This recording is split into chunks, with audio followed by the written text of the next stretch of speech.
Jesus as the Christ of God. What does it mean to know him as Christ? Rhema first. This is what you get for responding to a call. And I will build my church upon this revelation of Jesus as Savior, as Jesus as Lord, the absolute owner. That revelation is important because our world today is full of arrogant men. People who arrogate all kinds of things to themselves. It is one thing for a man to go to bed, but it's another thing for the man to wake up. I've said it that the moment you sleep, the power to wake up is no longer yours. Only the Lord sustains the power to tap a man and say, I give you the gift of another day.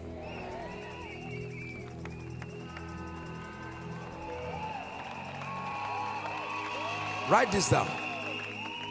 What does it mean for Jesus to be Lord, to be Christ? And here's where we wrap up for this session. To know Jesus as Christ is the word Messiah. Means to understand his divinity and to understand the extent of his oneness with the Godhead.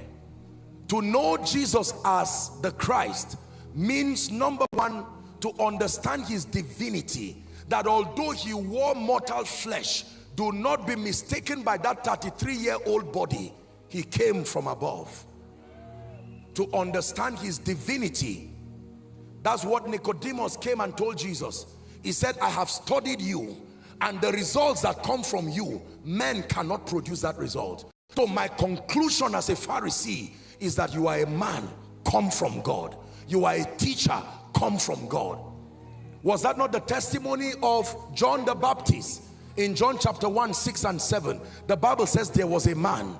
Even though he was a man, he was sent from God. Can I tell you, when you get the revelation of Jesus as Christ, you become a replication of that revelation. So they see an ordinary man, very ordinary, but your results betray this ordinary frame. They know that it's God trapped in a man, that the Holy Ghost has come in partnership with a man, that he that is joined to Christ has become one spirit. You have also become an expression of the Christ.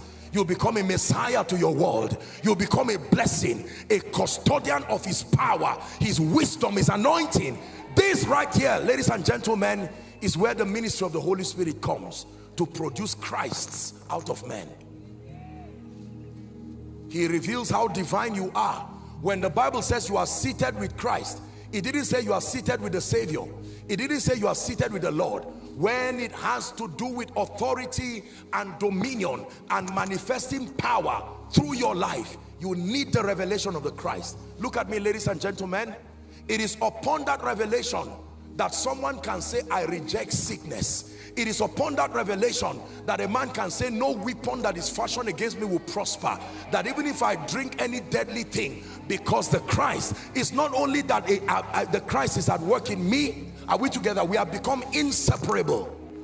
This is the revelation that imposed these hands. These are not the same hands that came out of my mother's womb. No, this hand has become a puppet. It is housing the eternal spirit. When I stretch my hands, it is the Godhead stretching his hands through me, and it will produce possibilities through that life. Listen, ladies and gentlemen, to know him as the Christ is to understand the extent of his power that's been invested in the saints. Paul prayed a prayer over the church in Ephesians chapter 1, reading from verse 15 down to 21. But my verse of emphasis is verse 19. Among the many things he prayed that we will know, the eyes of our understanding being enlightened, is that we understand the extent of his power. Ephesians 1 verse 19, it says to know the exceeding greatness of his power to us who believe. The very power that was invested in Jesus, that brought him from Hades to the earth and exalted him. Ladies and gentlemen, the church, help those under the anointing. The church is not a powerless political, sociological entity. While we offer charity, don't take us for granted. God resides within the church. Did you hear what I said? God resides within the church is the reason why we can say to one, go, and he will go. We can say to a spirit, give way. It is not only because we are under the covering of his lordship. The capacity to manipulate things, to conform to his will, is being invested in the church. Oh yes, sir. We are not ordinary. We are custodians of his power.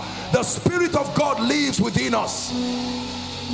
When I speak beyond the frailty of the words, there is power that is released from that revelation of the Christ. That is the Spirit of God speaking to a man, penetrating hearts, penetrating destinies. Jesus as the Christ. Jesus as the Christ. The Holy Ghost comes to be a witness to that revelation. The reason why the church is powerless is because we know him as Savior and we are grateful. The evangelicals brought us that revelation, but many of them died. They died while they preached, and it looked as if he was powerless because they revealed him as Savior, but they did not reveal the Christ. Today, by the mercies of God, he's built his body to become matured enough to now be able to host this tripartite revelation of Savior, of Lord, and of Christ. And Jesus said if the church is built on that foundation, it will be so formidable. It is impossible. Satan cannot escape Jesus being Savior, then being Lord, then being Christ, because there are times the revelation of the Savior brings you into the kingdom, but as a believer you can be tried, you can be tested. The revelation of his lordship now puts you in a position of authority, but there are times that all hell breaks out. You need the anointing, you need power. Acts chapter 10 and verse 38, it says how God anointed Jesus of Nazareth with the Holy Ghost and with power, and he went about. He didn't just go about with compassion, he didn't just go about with wisdom, he didn't just go about with favor, he went about with power, doing good and healing all they that were oppressed of the devil. Acts chapter 4 and verse 33, and with great power gave the apostles witness of the resurrection of the Lord Jesus, and great grace was upon them all. Micah chapter 3 and verse 8, surely I am full of power by the Spirit. Power, power to heal, power to rewrite the destinies of men, power to speak and establish possibilities, power. The church was built with power. The church was officially birthed on the day of power, the day of Pentecost. The Holy Ghost came and announced the church. Come on now, Kenya, you are not a weak church. Businessman, you are not weak. There is an empowerment that can swallow up your frailty.